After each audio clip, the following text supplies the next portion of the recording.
to you. My name's Dale and this is Dale's Addiction.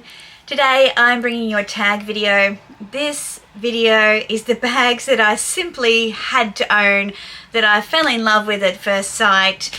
This was a tag originated by Candy, by Candy's Sweet Love for LV, Eva from Fuchsia Floyd, and Luxe Lover Sarah, and the three of those ladies collaborated on this particular video. So great idea for a tag. I will link their channels in the description box below. I was tagged by Candy and I was also tagged by Heidi from Simply Her Perspective, and hopefully I've grabbed everybody who's tagged me or mentioned me to do this video. Tag videos are a great way to discover new YouTubers, people that you haven't discovered yet, so please go check out their links in my description box below. When I was thinking about this video, like, it's a pretty easy video for me to do, and there's an obvious bag to start with. It's this one. It's the Fendi Purple Rain Sex and the City Baguette. Now, I feel very, very blessed to have this bag in my collection because, unlike many people who have had to chase this down, pre-order it and wait 6 months in advance for the recent re-release, not the original re-edition, which is this one, I simply walked into my local Fendi boutique and it was on the hand of the mannequin in the window. And I purposefully did not acknowledge it. I walked straight past it. It was like, you can imagine, playing a little bit hard to get, right? If we're talking about love at first sight. And I went with the specific purpose of looking for a lilac baguette. And the lilac baguettes were not in. And then my lovely sales associate at the time, Bessie, she said to me, what about this one? I'm like, oh, no. That's like Carrie's bag from Sex and the City. And I hadn't been following any of the socials. And she's like, it is a Sex and the City baguette. It's a re-edition. I'm like, what? And she handed it to me. And from the moment she placed it in my hand, I have told this story to you a bazillion times before. I was like, like I can't let it go. Like, it's stuck. We're stuck together. And I looked at it in the mirror many times. I walked around, I put it back, I picked it up, I put it back, I took photos of it. And I said, listen, I'm gonna need some time. Could you just hold it for me? I need to walk around the block. I'll be back in like an hour.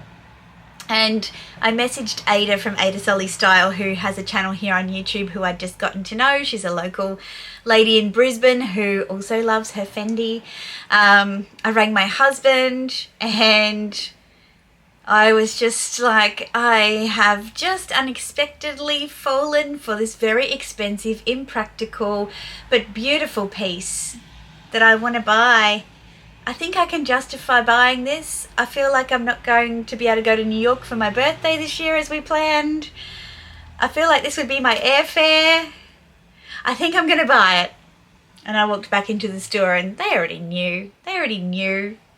Like, as if I wasn't going to buy it. So, yeah, it was definitely love at first sight. And this is one of the bags that I might have more sentimental attachment with in my collection than a lot of others, simply for the fact that it was the bag that really started my confidence in buying things that speak to me. Things that not everybody would perceive as practical or useful or sensible. And after buying this bag, my collection really changed. So the next one, this occurred basically just after I bought the Baguette, and it was the first editions of the Fendi Nanos. 2020, there was this beautiful rainbow range of baguettes that came out, and they also came in minis, regulars, some large sizes, and the Nano. And I saw this just styled on a Peekaboo, I think, and I was like, oh, that is so beautiful. I mean, I'd only bought 2 bags from Fendi before that. This was like just under $1,000, I think, when I bought it. Nobody had one. People weren't talking about them yet or what would fit or how to style them, but I had to have it. I just loved the pink. I loved how cute it was. I thought, if the worst comes to worst, it's just a really expensive card holder. I still love it and I adore it, and I crazily said I wouldn't buy any more Nanos, and then Cruise 23 happened. But yeah, the Nano, again, I think the sequin baguette kind of set me up for having more fun with my collection. I'm kind of doing these in chronological order. I didn't intend to do that, but that's what's happened. So the next piece, I actually saw it on social media, and I was texting my SA saying, can you please let me know if this bag comes in? I really want to be considered for this bag. I'd love it if I could get this bag. And I didn't really get a lot of feedback. I was sent a mini, and before I knew it, the collection had launched, the pieces had come and gone, and I'd not been thought about. I spoke about it on my channel quite a few times. Lucky for me, I've got friends in this beautiful luxury community who saw this bag advertised on a Facebook group and sent me a message, and I could not have jumped fast enough. The thing that gave me the confidence to jump was the fact that I saw somebody wearing this bag in the Chanel boutique, and I saw it close up, and it just confirmed my initial thoughts about it on the socials, and it was no question I was buying that bag.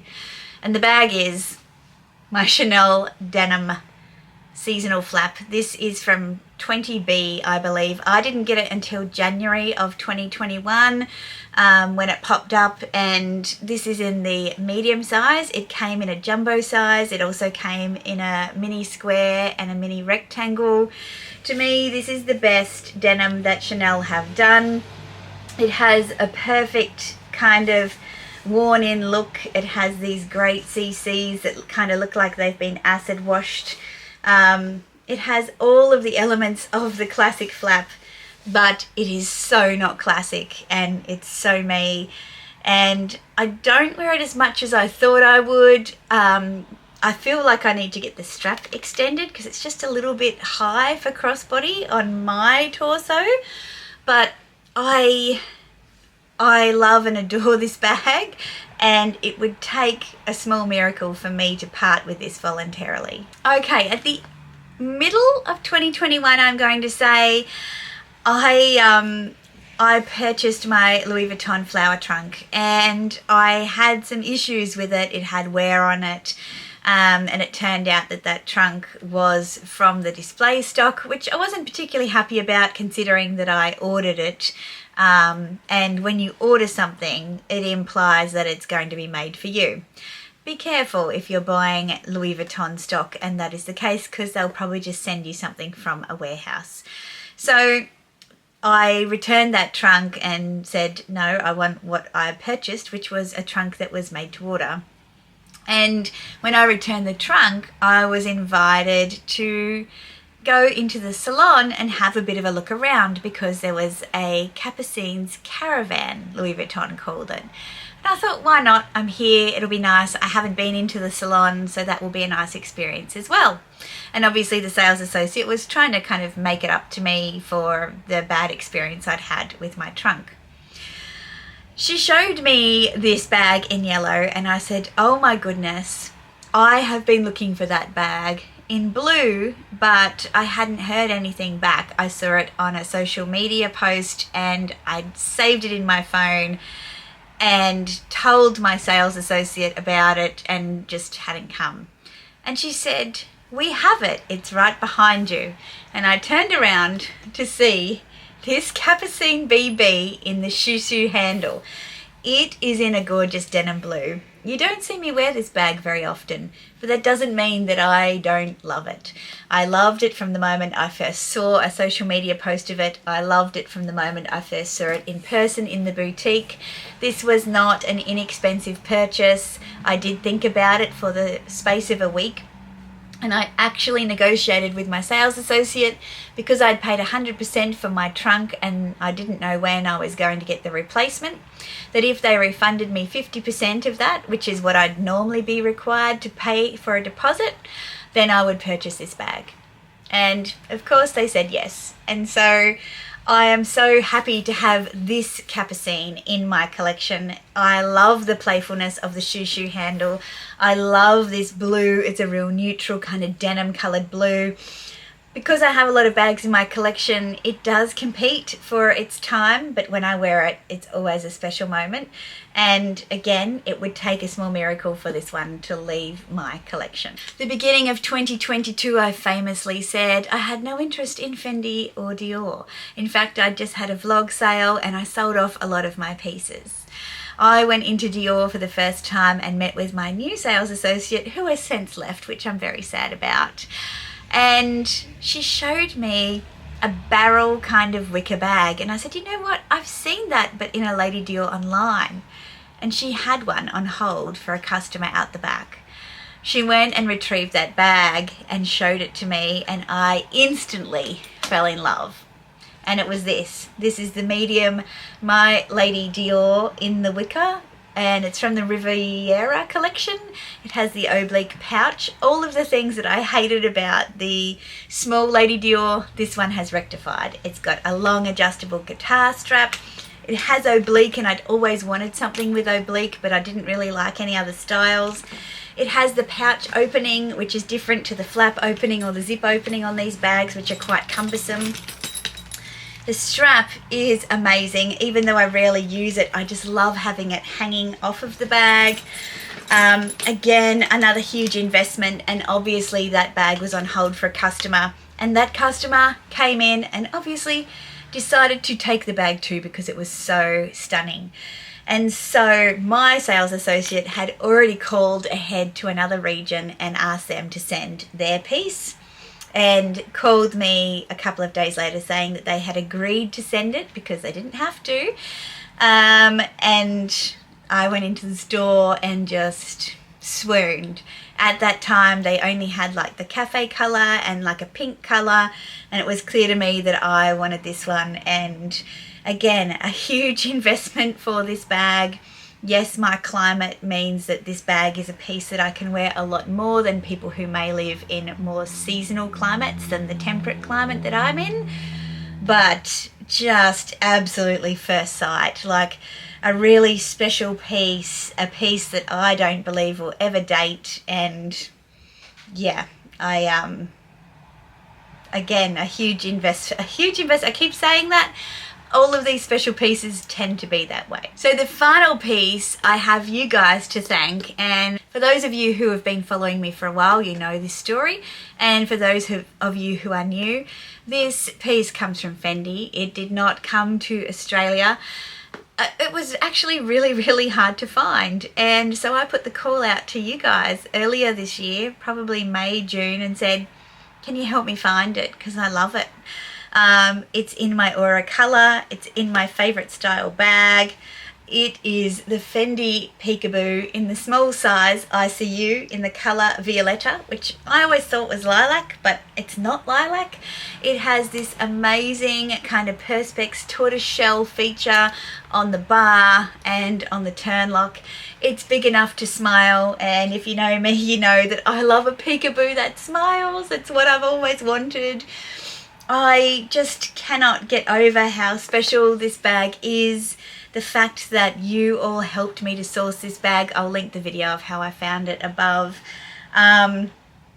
It's just the perfect peekaboo for me. And it's interesting when I look at this selection of bags that I have, they're all quite significant investments.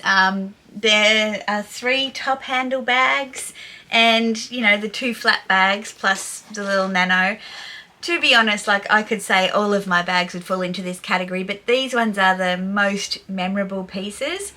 This one, even though a significant investment, I actually saved money because I purchased it in the UK and then had it sent over. So I actually got it for cheaper than what I would have done had I bought it in Australia. But I think the thing about that I want to share with you as a closing message from this video is that's how it should feel to buy luxury pieces. You should feel overcome.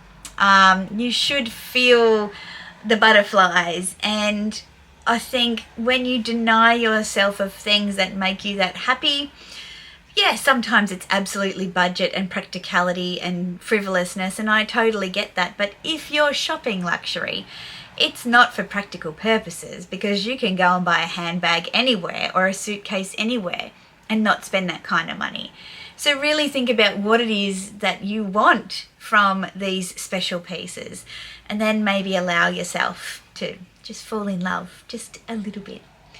What do you think of the choices that I've made? And if you've been with me for a while, do you remember me unboxing these special pieces and gushing over them and just being absolutely smitten? I'd love to hear your recollections of those reveals or unboxings in the comments section down below, and tell me, what pieces did you absolutely have to have in your collection?